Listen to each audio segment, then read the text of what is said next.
ഇന്ന് ഒന്ന് രണ്ട് കാര്യങ്ങൾ കണ്ടപ്പോൾ ഒരു വീഡിയോ കണ്ടപ്പോൾ എനിക്ക് തോന്നിയ ഒരു സംശയമാണ് കേട്ടോ ഞാനിവിടെ ചോദിക്കുന്നത്.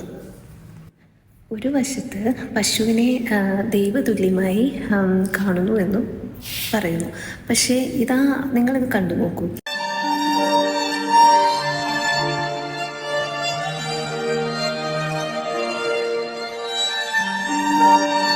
ഈ പശു ചത്ത് റോഡരികിൽ ചീഞ്ഞ് കിടക്കുന്നു. അതിനൊന്നും കുഴിച്ചിടാൻ പോലും ആരുമില്ല. അതിൻ്റെ ചുറ്റും ഈച്ച അടിക്കുകയാണ്, നാറ്റം മുഴുവൻ പരക്കുകയാണ്. ഇതാണ് ഇവിടുത്തെ സ്നേഹത്തിൻ്റെ യഥാർത്ഥ മുഖം. മറുവശത്ത് പശുവിൻ്റെ ഗോമൂത്രവും ചാണകവും കഴിച്ച എല്ലാ രോഗവും മാറുമെന്ന് പറഞ്ഞ് മനുഷ്യരെ കൊണ്ടത് നിർബന്ധിച്ച് കഴിപ്പിക്കുന്നു.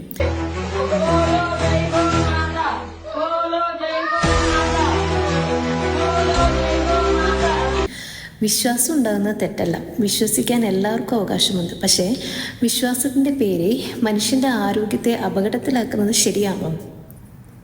നിങ്ങൾ തന്നെ ഇത് കണ്ടിട്ട് പറയൂ, ആലോചിച്ചു നോക്കൂ.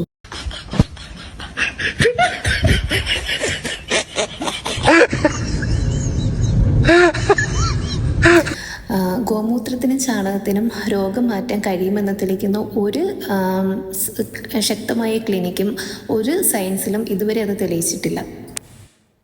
മറിച്ച് മൃഗങ്ങളുടെ വിസർജ്യവുമായി നേരിട്ട് സമ്പർക്കം പുലർത്തുന്നത് പലതരം അപകടകരമായ രോഗാണുക്കളിലേക്ക് നയിക്കും എന്നാണ് ശാസ്ത്രം പറയുന്നതും നമ്മൾ പഠിച്ചിട്ടുള്ളതും.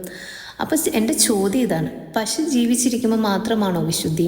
ചത്ത് റോഡരികെ കിടക്കുമ്പം അതിന് ഒരു വിലയുമില്ലേ?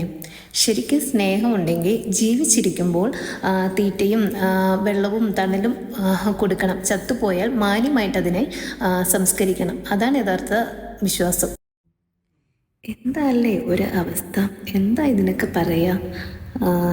വിവരം കൂടിപ്പോയിട്ടാണോ?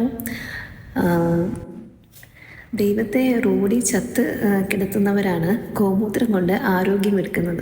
വിശ്വാസം കൊണ്ടല്ല, കരുണ കൊണ്ടാണ് എന്തും വിശദമാക്കേണ്ടത്.